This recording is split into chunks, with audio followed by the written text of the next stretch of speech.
Bonjour à tous et bienvenue pour cette nouvelle vidéo. Je me suis aperçue que j'achetais énormément de livres sur un coup de tête tout simplement parce que je n'étais pas au courant qu'ils sortaient là et du coup je me laissais entraîner tout de suite à l'acheter sans pour autant avoir envie de le lire tout de suite. Du coup je me suis dit que d'un mois sur l'autre j'allais regarder un petit peu les sorties en avance histoire de préparer un petit peu mes achats en laissant tout de même une petite marge de manœuvre à la surprise, l'euphorie et à l'envie du moment bien sûr, mais en même temps ça me permettra de garder un certain budget parce que clairement là c'est plus vraiment possible que ça soit pour mes bibliothèques ou mon porte-monnaie. Du coup si ça vous plaît, en chaque fin de mois je vous sortirai une vidéo sur les sorties livresques du mois d'après qui m'intéressent et je vous dirai un petit peu ce que je compte m'acheter ou pas. Je sais pas trop si ça va vous plaire, n'hésitez pas à me dire en tout cas ce que vous en pensez. Pour le mois de mars 2017, j'ai trouvé pas mal de choses, mais en même temps un peu moins qu'en février. Je suis sûre d'acheter en tout cas au moins 3 livres que je vais vous présenter là juste après. Mais bon, en même temps, ce sont les sorties officielles et je rappelle que fin mars, il y a le Salon du Livre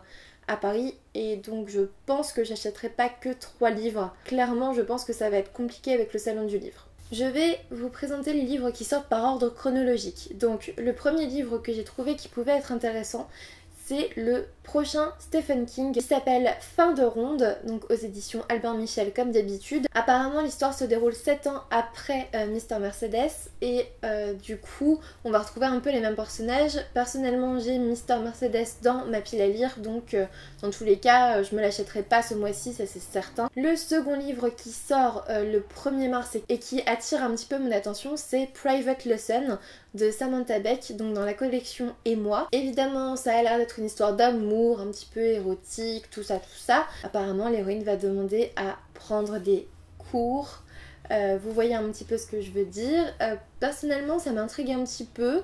Je suis pas contre les romans érotiques comme ça, donc je me l'achèterai pas tout de suite, ça c'est sûr, mais si j'ai l'occasion de le découvrir, bah je le lirai avec plaisir. Bonne nouvelle pour ceux qui avaient acheté Red Queen de Victoria Aveyard en version poche. La version poche du deuxième tome, donc Glass Sword, que vous voyez à peu près là, ici, sort le 1er mars, donc vous allez pouvoir continuer cette histoire si vous n'avez pas acheté le grand format. Autre livre qui m'intéresse aussi beaucoup, c'est un livre publié chez Casterman. Il s'agit de Flora Banks de Emily Barr.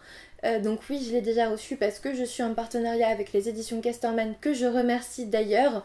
En gros, on va suivre une jeune fille qui a une forme d'amnésie assez particulière. En gros, il me semble que toutes les 2 heures, elle oublie qui elle est et du coup, elle met quelques stratagèmes en place pour se souvenir de l'essentiel. En tout cas, tout ce qu'elle sait, c'est qu'elle doit aller à tel endroit pour voir un petit peu ce qui s'est passé avec tel garçon. Enfin, voilà, ça a l'air assez mystérieux, ça a l'air assez intéressant du côté psychologique, ce côté amnésique, etc. m'intéresse beaucoup. Il sort le 1er mars et je vais essayer de vous donner mon avis pile le jour de la sortie en librairie, que ça soit en vidéo ou avec ma chronique. Le 2 mars, comme à chaque début de mois de cette année 2017, il y a le tome 3, donc Calendar Girl le tome 3, celui-là c'est le tome 1, je vais bientôt recevoir le tome 2, et du coup on va avoir mars en mars 2017, bien évidemment. C'est l'histoire d'une escort girl qui fait ce métier, on va dire, pour régler les dettes de son père. Donc apparemment à chaque mois on a un homme différent. Je vous en parlerai davantage une fois le premier et le deuxième tome lus. Le 2 mars c'est aussi la sortie du tome 2 de Forget Tomorrow de Pin Tipton aux éditions Lumen. Alors je vais pas vous parler vraiment de l'histoire. Personnellement j'avais lu le tome 1, je vous laisse aller voir ma chronique si ça vous intéresse. J'avais plutôt bien aimé, c'était pas trop mal, donc je pense lire le tome 2 et du coup c'est le premier achat que je compte réaliser en mars. Le même jour, les éditions Lumen sortiront tuto numéro 1, Embrasser comme une déesse de Brianna Ashram. En gros, on va suivre une jeune fille qui ouvre une chaîne YouTube et qui va faire des tutos très adolescents en fait. Elle va les monétiser pour pouvoir partir à New York revoir l'un de ses parents, je sais plus si c'est sa mère ou son père, bref, dans tous les cas ça m'intéressait pas mal. Après je suis pas vraiment certaine de l'acheter, mais pour l'instant en tout cas il est pas dans ma liste prioritaire de mars, mais je trouve qu'il peut être vraiment intéressant. Enfin, le 2 mars, les éditions Hugo Roman vont aussi sortir Cocky Bastard de Vicky Land et Penelope Ward. C'est aussi un peu pareil que Private Lesson pour le coup, ça reste une romance un petit peu érotique, etc.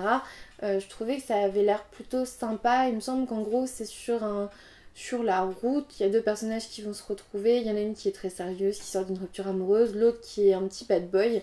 Voilà, la petite histoire feel good qui m'intéresse pas mal mais que j'achèterai pas forcément ce mois-ci. Notez bien la date, le 8 mars, le dernier livre de Marie Pavlenko paraîtra. Il s'agit de Je suis ton soleil aux éditions Flammarion Jeunesse.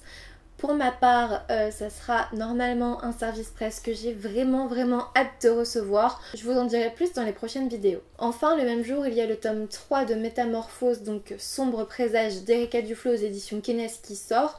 Personnellement, j'avais lu le tome 1, j'ai le tome 2 juste dans la pile là, juste à droite, et du coup, j'aimerais beaucoup lire le tome 3 de cette saga étant donné que j'aime plutôt bien, c'est plutôt pas mal. N'hésitez pas à aller voir ma chronique du tome 1 si vous voulez en savoir plus. En milieu de mois, il y a le tome 3 de The Young Elites, donc aux éditions Castlemore de Marie Lou, qui sort. Personnellement, j'ai le tome 1 dans ma pile à lire, je ne l'ai pas lu, je ne sais pas ce que ça donne, mais je pense que ça peut être intéressant comme sortie. Tout comme le tome 3 de La Belle et le Maudit, donc chez Bayard Jeunesse, qui sort aussi le même jour, le 15 mars.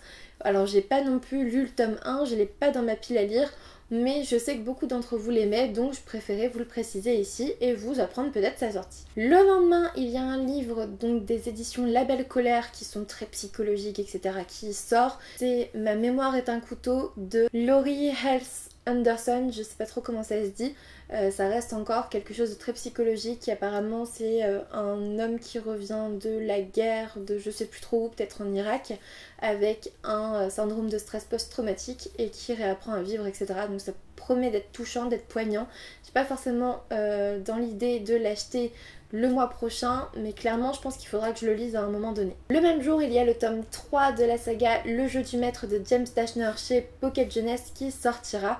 J'ai toujours le tome 1 dans ma pile à lire, je ne l'ai toujours pas lu, donc je sais pas trop ce que ça donne. En tout cas, pour ceux qui attendent le tome 3, il arrive. Le 17 mars, il y a le tome 4 de la saga Les 100, donc Rébellion de Cass Morgan, qui sort dans la collection R. Alors pareil, j'ai pas lu cette saga, je crois que j'ai le tome 1 dans ma pile à lire, mais c'est tout. Le même jour, il y a un livre que je suis certaine de m'acheter. Il s'agit de La plage de la mariée de Clarisse Sabar aux éditions Charleston. Clarisse Sabar m'avait déjà envoûtée par son premier livre, Les lettres de Rose. N'hésitez pas à aller voir ma chronique parce que pour le coup, celui-là, il vaut la peine d'être lu.